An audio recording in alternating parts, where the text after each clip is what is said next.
Just woke up. It is 6:48. We're gonna smoke a brisket today, and I'm gonna show you how. So first off, let's start with the meat. This is a brisket, USDA prime grade beef, and it's about 7 pounds with the fat. We want that fat to be less thick because otherwise this is gonna have trouble smoking. So we're gonna trim the fat. Obviously important that you have a sharp knife. Make sure you wipe off that dust, that's metallic dust from the knife and the sharpener. Since we're gonna start touching the meat with our hands, sink. You gotta wash your hands, come on. Just trimmed most of the fat that I wanted to trim off. Now with this beef fat, you can cure it, you can fry it, you can smoke this, or you can just throw it away. Don't throw shit away. You can grind it up and mix it with a lean cut of beef to make ground beef, basically, so you get the fat content. So now that this brisket is all trimmed up, we're gonna start the rub.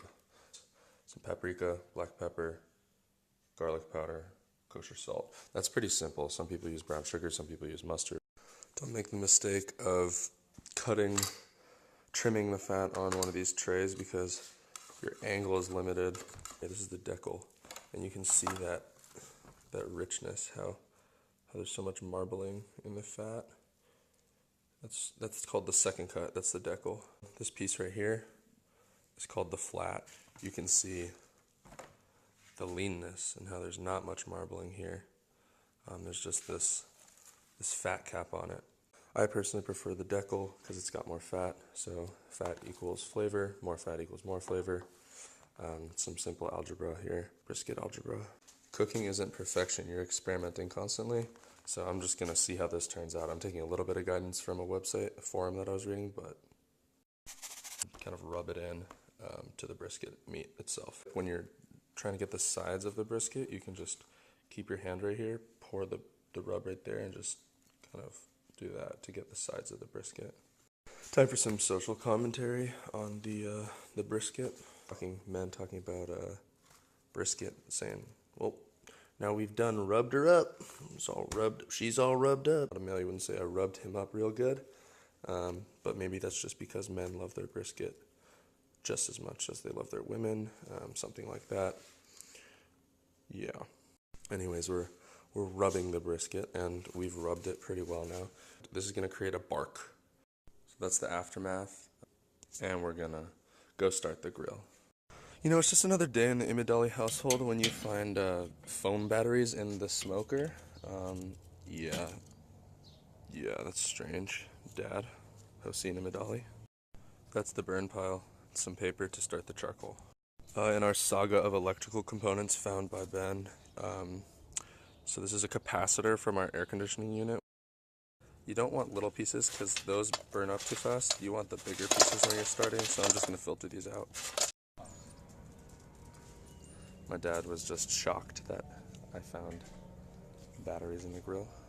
So these are the big ones compared to, these little ones. That's wood, it's wood, that's from a tree. Mesquite charcoal or hickory charcoal.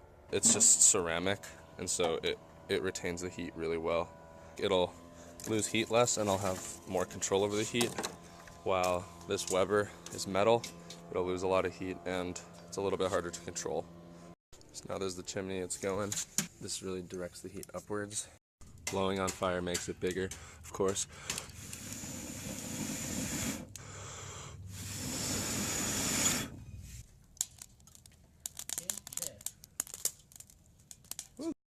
This is innovation in the USA today.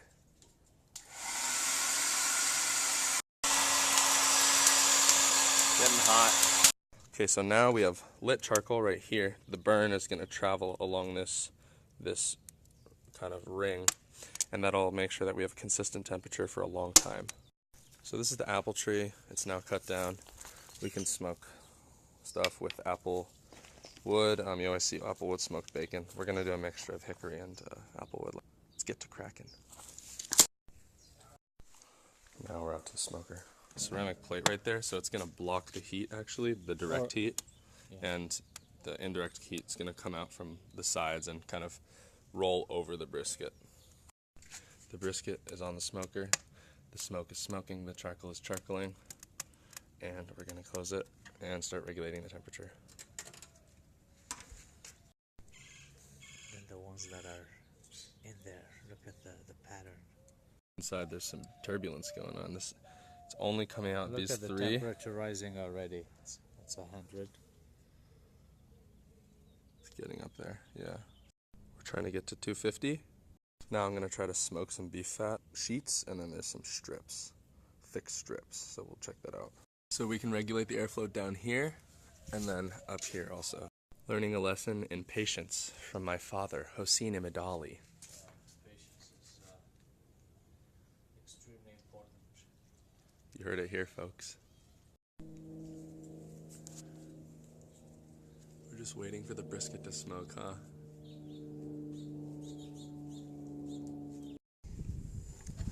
Stay tuned for some homemade sourdough bread baking.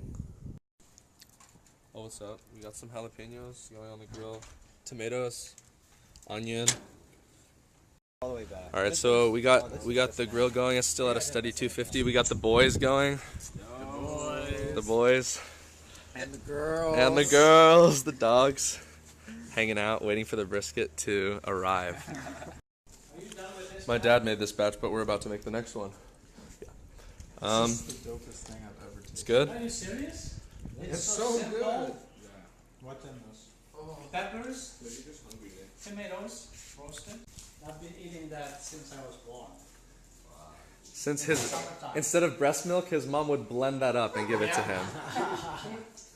It has nothing to do with solid food. It had to do with olives.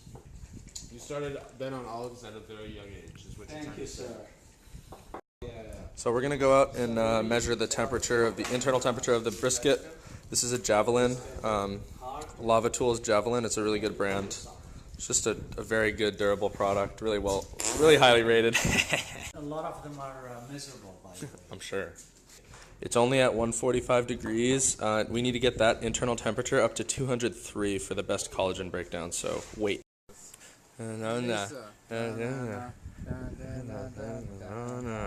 Ay, si se puede. Ay, si se puede. Si se puede.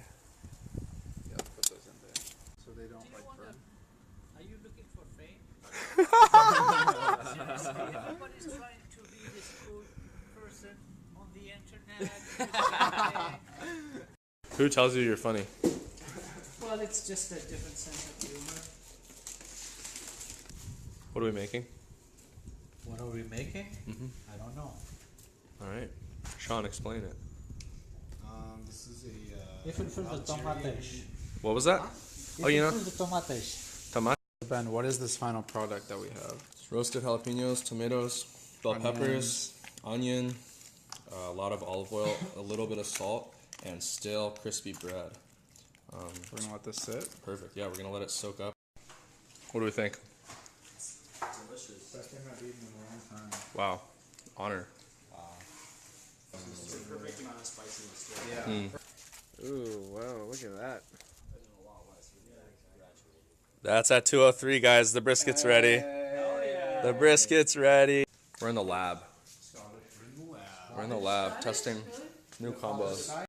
I just cut up the flat of the brisket. It's, if you can see, it's a little bit more lean, not as much fat in the fat cap. It's pretty good, honestly. It's got a good bite to it. So it's like an even 1-to-1 salt and pepper ratio. That's the foundation of the rub.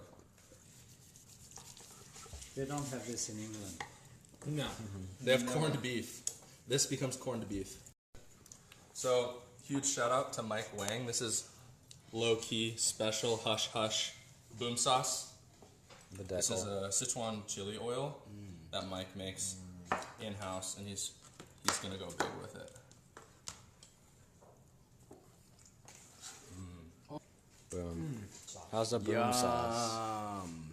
That's a brisket. Look at that He needs to decal. have some. How do you think? Wow. Fatty and juicy.